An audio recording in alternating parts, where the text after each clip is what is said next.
Welcome to This Daring Adventure podcast, where we work on bridging the gap between where we are and where we want to be in order to live a bigger and bolder life. In this podcast, we will provide inspiration, tips, and skills you need to make your life the adventure you want it to be. Here's your host, mindset mentor, and life coach, Trista Gurton. Welcome back to This Daring Adventure. Thank you so much for joining me today. This is episode 89, and it's going to be all about working harder on yourself than on your job. But before we start, I wanted to let you know about a webinar I'm doing next Wednesday, November 6th. It is a free webinar at 1 p.m. on Zoom, and the link to register in advance will be in the show notes. You can register and join me live, or if you can't make it, I will be sharing a recording after that you can watch at your convenience. The webinar is Get Unstuck. It's time to fix your life. And I titled it that because I had a conversation with a client the other day, and she was talking about fixing herself. And my feeling is that you don't need to fix yourself. You might need to fix certain areas of your life. Oftentimes, clients come to me and they're feeling frustrated in a few areas of their life, whether it's relationships or career or health or finances. And I think, getting stuck, feeling stuck is very normal. It happens to all of us at times. And we can fix those parts of our lives that are not working, that we're not satisfied with, that we're feeling a little frustrated. But we don't need to necessarily fix ourselves because there's nothing wrong with us. It's about learning new tools and skills, which is an important part of the coaching process. And in particular, it is the work we do in building a better relationship with yourself. This is key because when you have a better relationship with yourself, you show up differently in every area of your life. It has a ripple effect on everything. So people come to me to work on one area of their life or one or two areas of your life, and it spills over. It has a knock-on effect on your relationships, on your finances, on your health, on your career, on your business, whatever it is. And so I really want to share with you why we get stuck, how we can get ourselves unstuck, and why building a better relationship with ourselves is key to this process. And then you'll learn how I can help. I have a new program. It's the 6-week jumpstart to building a better relationship with yourself. I will be introducing the work that we do there. And as well, I have a couple of great bonuses that I will be sharing with you if you sign up for a consult and sign up for the program.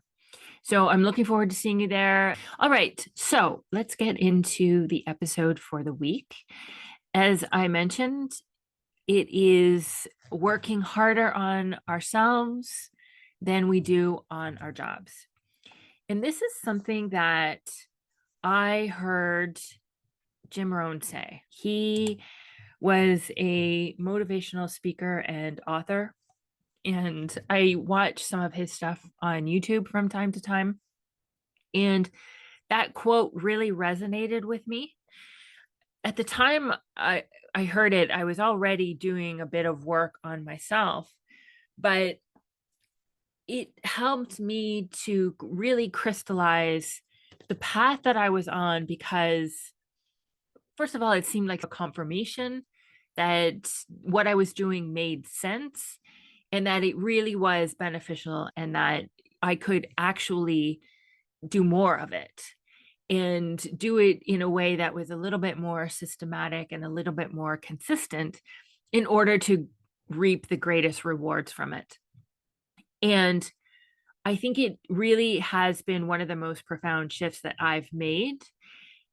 I think disengaging from some of the hustle and especially some of the expectation on myself as to what I should be doing in my career. And I think it was more mental than anything else, thinking, "Oh, I should be doing all this reading and I should be signing up for these courses and there must be more I should learn and I can do."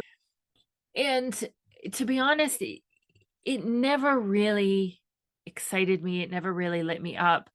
It seemed more of a stopgap. It seemed like something I should be doing, and it felt quite heavy and just not very interesting or fun. I was never one of those people who spent hours and hours in the evening and the weekends working overtime and trying to climb the ladder and all of the things. And just shifting my focus to my own personal development, which obviously had benefit to my day job. Certainly, as a leader and as a manager, I was learning all sorts of skills and tools and information that really benefited me when I was leading a team. So I think it all dovetailed nicely. And personally, for me, becoming a coach, starting my own business, that's where I really found my joy and my energy. And now I've shifted completely away from humanitarian aid into coaching full time. And it feels really lovely. It feels really nice. It feels finally that I've found my place. And so, again, all of the work I do in personal development and on myself benefits my clients and the work that I do as a coach and as a business owner. So that's what I wanted to share with you today. And I want to encourage you not to allow working on yourself be an afterthought or not even to think about it at all. I think our job, our career, we've learned through programming, society, culture, that we are what we do, and that's what our worth as a person is tied to. But the job can't really give you what you're after. And as I said, I was trying to fill that hole with courses on project management or gender, whatever it was. And it wasn't the answer. And it just never felt like an answer. And I finally just gave up. But by treating self work with the same importance and commitment as we do when we have a big project at work or a job goal or looking after a team, that's when things really begin to change. And we stop defining ourselves by our roles at work and we start defining our own lives. So, what does that actually mean to work on yourself? For me, it's meant deciding who I am and what's important to me and what I need and what I want and what I believe. This is not easy. It can be a little scary. It can be a little overwhelming. It means getting quiet and listening to that nagging feeling, that nudge inside of you, and acknowledging it, acknowledging what you truly want and what you truly feel, what you truly think, and knowing that's okay. Knowing that maybe you have a desire for something different or something more, and maybe noticing the patterns in your life or relationships. It could be as simple as just asking yourself, am I taking care of myself? Am I actually showing up for me in the same way that I show up for a work project or for my team, for my boss? And so, some of the ways you can actually do this and actually start working on yourself include just some small but meaningful daily practices. It doesn't necessarily have to demand a great deal of time, but it can, when done consistently, have a huge impact on yourself and your life. You can start with a daily check-in. We might check in on our projects or with our team or our boss at work. So why not yourself? Each morning, you take a couple of minutes. What do you need today? How are you really feeling? What do you want to focus on? And sometimes it's just about giving yourself permission to need something or to want something. I always recommend journaling to my clients, writing down some of your thoughts, some of your goals, taking that time to focus your mind, focus yourself for the day, and just checking in, especially with how you're feeling, can be a very important process. Second, challenge your thoughts, challenge the story that you're telling yourself. You can examine some of your beliefs that you hold about yourself and about your life. Sometimes we have these unrealistic thoughts that we have to be perfect, or that we're too old for something, or you don't have time for something. So, taking a moment to have that awareness of what's going through your mind, some of those thoughts, and asking yourself, is it really true? Is it helpful? Do I want to keep it? And then looking at what else could be true, looking for evidence to the contrary, and then deciding on what you want to focus on. Your brain is offering you a lot of thoughts, a lot of beliefs, a lot of stories, but do they serve you? Are they helpful? If they're not, I suggest you pick new ones. Third, celebrate your wins. Every day, take a minute, celebrate either something from that day or the day before, the week, the month, whatever it is. But acknowledge where you've made a little bit of progress, where you've experienced some success, where you've done something that you are proud of yourself for. It doesn't have to be winning the Nobel Prize. It can be something simple as reading for 20 minutes before bed, or watching a YouTube video, or signing up for that yoga class, or taking a walk, or saying no to your mother-in-law. Something like that, very simple, but it can be very rewarding to take a moment to acknowledge it. The fourth thing is getting help, getting support.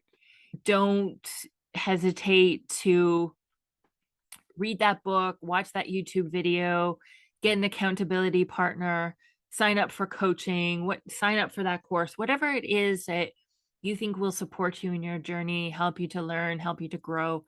Get the help that you need. And I think it does accelerate our progress and our growth when we learn from others and get that support. And make it a habit, make it a priority, schedule time for doing this work.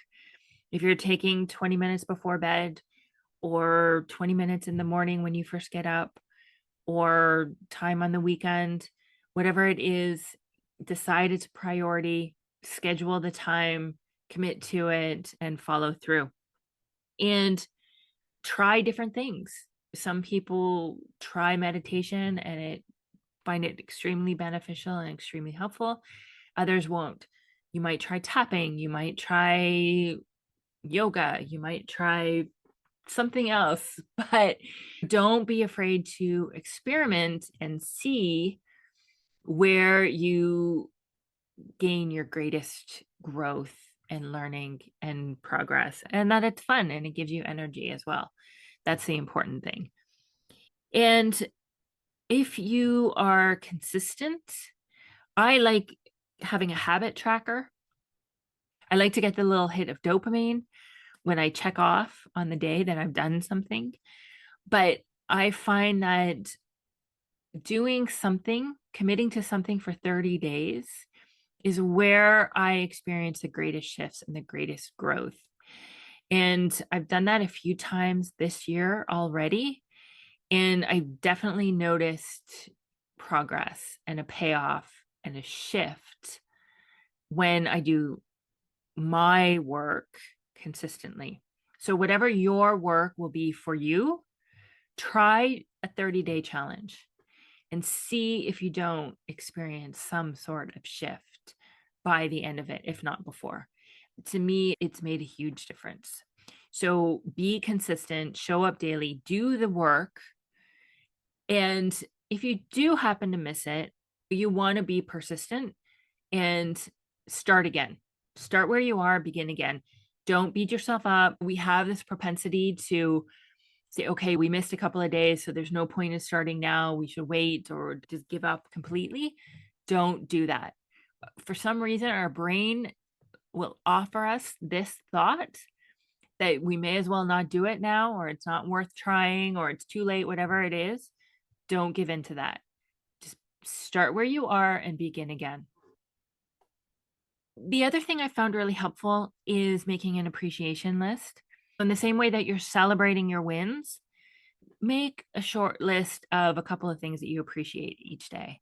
That is a great way to really focus your brain on the things that bring you joy and make you happy and give you energy. And I think what you focus on expands. And so by appreciating certain things, making a conscious effort to appreciate them really does help to expand their presence in your life, as opposed to focusing on what's not working, what's not right, and what you're complaining about. I also recommend going out for a walk. Going out for a walk for 20 minutes, half an hour is fuel for your brain. It's beneficial. I don't have all the science here with me at my fingertips, but it is scientifically proven that it is beneficial for your brain. And especially if you are doing any sort of writing or creative work, taking a break like that, going out for a walk is extremely beneficial in terms of increasing your creativity and your productivity. And then finally, don't be afraid to get quiet, take some quiet time. For me, it's meditation. 10 to 15 minutes a day really has a beneficial impact on my emotions and just my nervous system regulation. I find that I am not as emotional, and it helps me to process some of the bigger emotions instead of letting it build up and getting stressed. And it just helps me to keep an overall calmness that seems to elude me if I'm not doing this on a daily basis. So take some time, take some quiet time. Again, if it's not meditation, then maybe it's tapping, or maybe it's some other activity there where you just take time to shut the phone off, take a break from other people, and get quiet and get still and see what comes up for you. So I think basically, when we put in this kind of work on ourselves, it really isn't just for us. I think it does benefit every single relationship we have and the responsibility we have. It benefited me professionally, as a leader, as a manager, as a partner.